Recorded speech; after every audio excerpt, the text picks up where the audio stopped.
Bismillahirrahmanirrahim. Assalamualaikum warahmatullahi wabarakatuh. Pertama-tama puji syukur kita panjatkan atas kehadiran Allah Subhanahu wa Ta'ala, karena atas berkat, rahmat, dan hidayahnya lah sehingga kita semua masih diberi nikmat iman, kesehatan, dan kesempatan hingga pada hari ini.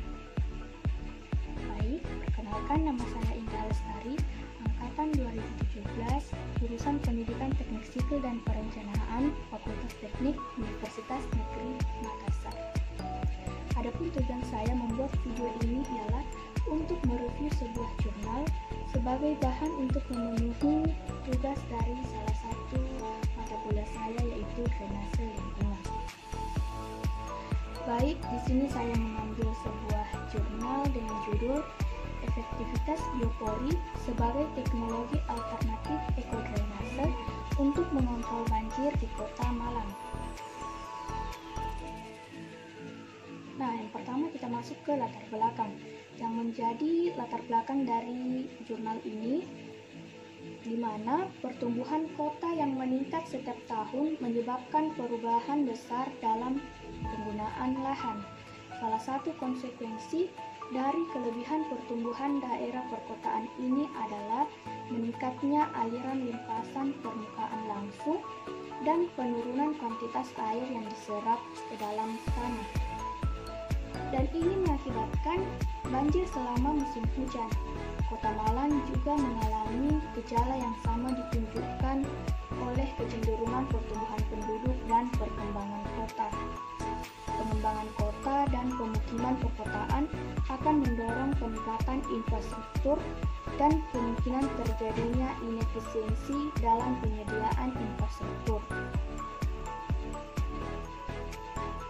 Biopori adalah salah satu jenis teknologi drainase yang ramah lingkungan.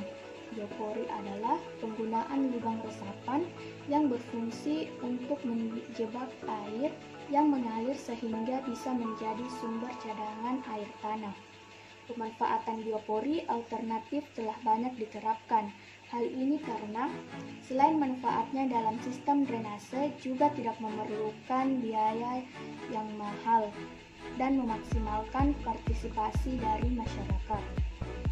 Nah, berdasarkan dari beberapa pertimbangan tersebut, maka perlu dilakukan penelitian yang bertujuan untuk mengembangkan teknologi biopori di daerah yang mengalami banjir dan genangan. Salah satu daerah di Malang yang memiliki masalah drainase adalah masalah tingkat subdas metro sebesar 45% dibandingkan dengan subdas metro lainnya di Kota Malang.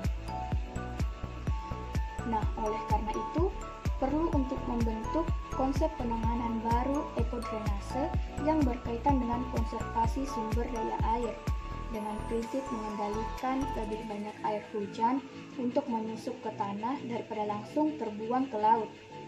Salah satu metode konservasi air hujan adalah memanen air hujan dengan biopori.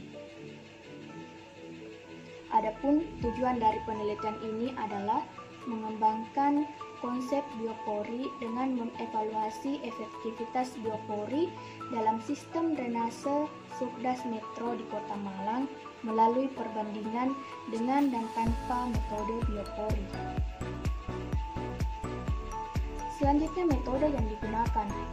Dalam jurnal ini, metode yang digunakan ada dua tahap, yaitu pengumpulan data primer melalui observasi dan pengumpulan data sekunder melalui studi literatur. Beberapa variabel dalam penelitian ini adalah penggunaan lahan, intensitas curah hujan, daerah tangkapan air, debit limpasan air hujan, populasi, debit rumah tangga, kapasitas saluran, topografi, dan jenis tanah. Salah satu metode yang digunakan yaitu metode konservasi air hujan dengan cara memanen air hujan dengan biopori.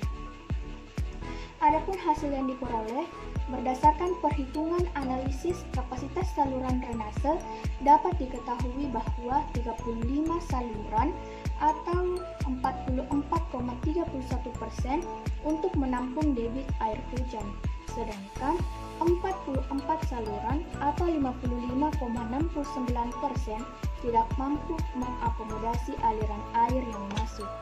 Total untuk Subdas Metro 54.846 meter kubik per detik air dapat ditampung dan diserap ke dalam tanah dengan metode biopori. Nah, berdasarkan kesimpulan yang dilakukan di Basin Metro Malang dapat diambil beberapa kesimpulan. Yang pertama, ada beberapa daerah di Subdas Metro ketika musim hujan datang mengalami genangan dan banjir. Alasannya adalah jumlah saluran yang menutupi bangunan, sedimentasi tinggi, sampah, drainase dasar, dan ketinggian lebih tinggi dari ketinggian jalan. Dalam penelitian ini, ditemukan 55,69% saluran drainase yang tidak memadai. Ini karena desain saluran drainase yang ada tidak cukup untuk aliran yang masuk. Kemudian yang kedua, berdasarkan rumus perhitungan, diketahui bahwa jumlah lubang resapan direncanakan untuk 7.381 biopori. Lubang biopori cukup efektif untuk direncanakan dan diimplementasikan. Meskipun diketahui bahwa ada saluran yang tidak memadai untuk menampung limpasan setelah penerapan biopori, jika sistem drainase normal atau konvensional, berdasarkan perhitungan evaluasi ada 44 saluran yang tidak mencukupi. Setelah penerapan biopori, ada 34 saluran yang tidak memadai. Kemudian yang terakhir, lubang infiltrasi biopori memiliki fungsi untuk mengurangi limpasan dan penyerapan air ke dalam tanah. Di Subdas Metro, untuk mengoptimalkan fungsi infiltrasi dan mengurangi genangan, perlu untuk merekomendasikan alternatif ekodrainase lainnya untuk diterapkan, seperti sumur resapan, kolam konservasi, dan pemanenan air hujan. Nah, cukup sekian review jurnal dari saya. Lebih kurangnya mohon dimaafkan. Saya Indah Lestari mengucapkan selamat menunaikan ibadah puasa. Mohon maaf lahir dan batin. Wassalamualaikum warahmatullahi wabarakatuh.